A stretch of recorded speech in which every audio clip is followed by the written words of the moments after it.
Hello বন্ধুরা, কেমন আছো? এটা আমার হন্ডা সাইন গাড়ি, সিবি সাইন। এই গাড়িটা নিয়ে ছোট্ট একটা অভিজ্ঞতা আপনাদের কাছে শেয়ার করছি। তো আমি গাড়িটা নিয়ে কিছুদিন আগে তারাপীঠে ট্যুরে যাই।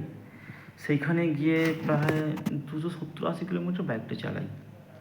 সেখানে চালানোর পর ছোট্ট একটা অভিজ্ঞতা হয়েছে যে শুধু বাইক চালালে হবে না, আপনার বাইকে কি পিছনে কিছু এক্সারসাইজ লাগানো প্রয়োজন, যেটাকে আপনাকে কী বলে ওটা কেরিয়ার লাগানো প্রয়োজন।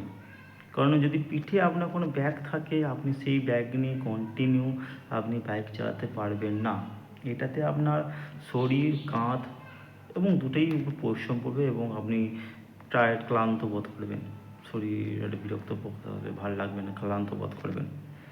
কিন্তু যদি আপনার এই কেরিয়ার থাকে, আপনি কেরিয়ারের একটা কেরিয়ারকে আপনি দড়ি দিয়ে বেঁধে নিয়ে মালটা ওখানে ব্যাগ ফ্যাগ আপনি অনায়াসে বাইক চালাতে পারবেন এবং নিজেকেও ফ্রিলি অনুভব করবেন যে আমার পিঠে কোনো দায়িত্ব নিয়ে নেই, চাপ আপনি আরামসে আপনি বাইক নিয়ে যেতে পারবেন।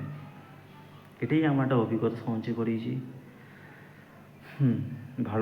ভালো লাগলে আমার চ্যানেল দিগন্ত অধিকারী লাইক, কমেন্ট, শেয়ার ও সাবস্ক্রাইব করবেন। টুকটাক আমি বাইক নিয়ে ঘুরতে পছন্দ করি আর টুকটাক ছোটোখাটো ভিডিও দিই।